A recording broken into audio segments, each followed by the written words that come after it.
Hello friends, ये हमारा CPC का नेक्स्ट लेक्चर है। पिछले और लेक्चर में हमने सेक्शन 31 ऑर्डर 16 एंड 16A पढ़ लिया था। नाउ हम तो नेक्स्ट लेक्चर हमारा order section 31 32 order 16 and 16A पढ़ लिया था, summoning and attendance of witness. Now हम पढ़ रहे हैं और सेक्शन 34। तो नाउ सेक्शन 34 हम पढ़ रहे हैं। सेक्शन 34 में क्या है? पेमेंट ऑफ इंटरेस्ट की बात की गई है। पेमेंट ऑफ इंटरेस्ट, ठीक है। तो सेक्शन 34 में बात की हुई है पेमेंट ऑफ इंटरेस्ट की। अब ये जो पेमेंट ऑफ इंटरेस्ट है, ये यानी कोर्ट कब प्लेंटिफ को इंटरेस्ट की पेमेंट दिलवा सकती है? तो देखो, अगर कोर्ट ने जो डिक्री पास की है वो it is for payment of money, यानी जो कोर्ट डिक्री पास कर रहा है वो decree it is payment for money, payment for money. यानी सबसे पहली कंडीशन है कि जो कोर्ट डिक्री पास कर रहा है it is for the payment of money. तो कोर्ट अगर मनी की पेमेंट के लिए कोई डिक्री पास कर रहा है, तब कोर्ट सेक्शन 34 के अकॉर्डिंग कौन कौन सा इंटरेस्ट प्लेंटिफ को अलाउ कर सकता है। तो फर्स्ट कंडीशन ये होनी चाहिए कि कोर्ट जो डिक्री अलाउ कर रहा है प्लेंटिफ के फेवर में it is for the payment of money. और अगर कोर्ट पेमेंट ऑफ मनी के लिए कोई डिक्री पास करता है तो कोर्ट सेक्शन 34 के अकॉर्डिंग कौन कौन सा इंटरेस्ट प्लेंटिफ को अलाउ कर सकता है। तो यहाँ पे तीन तरह के इंटरेस्ट हम पढ़ेंगे। सबसे पहले है interest prior to the institution of suit, interest prior to the institution of suit, ठीक है। सेकेंड हम पढ़ेंगे interest from the date of suit, interest from the date of suit till the date of decree, till the date of decree.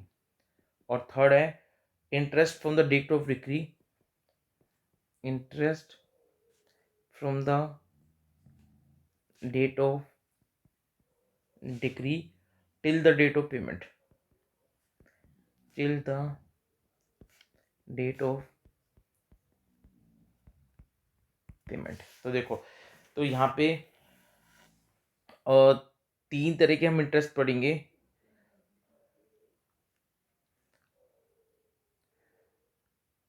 तो यहाँ पे हम जो पढ़ेंगे वो तीन तरह के इंटरेस्ट पढ़ेंगे। Interest prior to the institution of suit, interest from the date of suit till the date of decree, and interest from the date of decree till the date of payment. लेकिन जो decree यहाँ पे court पास कर रहा है वो decree होनी चाहिए पेमेंट ऑफ मनी के लिए। तो कोर्ट कौन कौन से इंटरेस्ट प्लेंटिफ को अलाउ कर सकता है? तो देखो, सबसे पहले सूट इंस्टीट्यूट करने से पहले का पीरियड का जो इंटरेस्ट है, क्या कोर्ट प्लेंटिफ को अलाउ करेगा? तो देखो, हाँ, कोर्ट सूट इंस्टीट्यूट होने से पहले का पीरियड का जो इंटरेस्ट है वो प्लेंटिफ को नॉर्मली अलाउ करेगा। अब अगर प्लेंटिफ ने कोई कॉन्ट्रैक्ट कर रखा है डिफेंडेंट के साथ और उस कॉन्ट्रैक्ट में कोई रेट ऑफ इंटरेस्ट मेंशन है, तो कोर्ट ये रेट ऑफ इंटरेस्ट प्लेंटिफ को अलाउ कर देगा। लेकिन अगर ये रेट ऑफ इंटरेस्ट अगर एक्सेसिव है तो कोर्ट इस एक्सेसिव रेट ऑफ इंटरेस्ट को स्केल डाउन कर देगा, कम कर देगा। Like as per section 74 of Indian contract, इसमें या फिर मनी लॉन्ड्रिंग एक्ट या फिर यूसूरियस यूसूरियस लोन एक्ट, यानी इन एक्ट के अंदर कोर्ट चाहे तो अगर रेट ऑफ इंटरेस्ट एक्सेसिव है तो कोर्ट इस रेट ऑफ इंटरेस्ट को कम करके प्लेंटिफ को अलाउ करेगा। क्योंकि इंटरेस्ट प्लेंटिफ को इसलिए दिलवा जा रहा है ताकि प्लेंटिफ का जो लॉस है वो रिकवर हो जाए, ना कि डिफेंडेंट के ऊपर अनड्यू हार्डशिप करने के लिए, ठीक है। और अगर कोई कॉन्ट्रैक्ट है ही नहीं तो फिर अगर प्लेंटिफ और डिफेंडेंट के बीच में कोई यूसेज है, बिजनेस यूसेज है, कोई मर्केंटाइल यूसेज है, ठीक है, यानी डिफेंडेंट और प्लेंटिफ के बीच में कोई बिजनेस यूसेज है, उस बिजनेस यूसेज के अकॉर्डिंग भी कोर्ट इंटरेस्ट अलाउ कर सकता है। या फिर अगर कोई इम्प्लाइड एग्रीमेंट है डिफेंडेड और प्लेंटिफ के बीच में, तो उस इम्प्लाइड एग्रीमेंट या बिजनेस यूसेज है तो भी कोर्ट प्लेंटिफ को इंटरेस्ट अलाउ करा सकता है। और अगर ये कोई प्लेंटिफ का नॉर्मली स्टैट्यूटरी राइट है किसी लॉ के अंदर, जैसे नेगोशिएबल इंस्ट्रूमेंट एक्ट, तो ऐसे कोई किसी एक्ट के अंदर अगर प्लेंटिफ का कोई राइट बन रहा है इंटरेस्ट का, तो वो भी कोर्ट उस एक्ट के अंदर प्लेंटिफ ऑफ इंटरेस्ट अलाउ कर देगा। तो या तो प्लेंटिफ और डिफेंडेंट के बीच में कोई कॉन्ट्रैक्ट है, उस कॉन्ट्रैक्ट के अकॉर्डिंग इंटरेस्ट दिलवाएगा कोर्ट, और अगर वो इंटरेस्ट ज़्यादा है तो कोर्ट स्केल डाउन करके दिलवाएगा इंटरेस्ट। या फिर कोई स्टैट्यूटरी राइट है प्लेंटिफ ऑफ किसी एक्ट के अंदर, लाइक नेगोशिएबल इंस्ट्रूमेंट एक्ट, उस एक्ट के अंदर ही अगर प्लेंटिफ को राइट है इंटरेस्ट पाने का, तो कोर्ट इंटरेस्ट अलाउ कर देगा। और या फिर प्लेंटिफ और डिफेंडेंट के बीच में कोई इम्प्लाइड एग्रीमेंट है या फिर बिजनेस यूसेज है, तो उस के अकॉर्डिंग इंटरेस्ट मिल जाएगा प्लेंटिफ को। ये कौन से इंटरेस्ट की बात कर रहे हैं हम?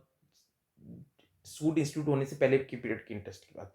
अब नाउ बात कर लेते हैं जिस दिन सूट इंस्टीट्यूट हुआ है वहां से लेकर और जिस दिन कोर्ट की डिग्री आई है वहां तक का इंटरेस्ट कोर्ट अलाउ करेगा प्लेंटिफ को। तो ये कोर्ट की डिस्क्रिप्शन है, कोर्ट चाहे तो अलाउ कर देगा और कोर्ट चाहे तो अलाउ नहीं करेगा।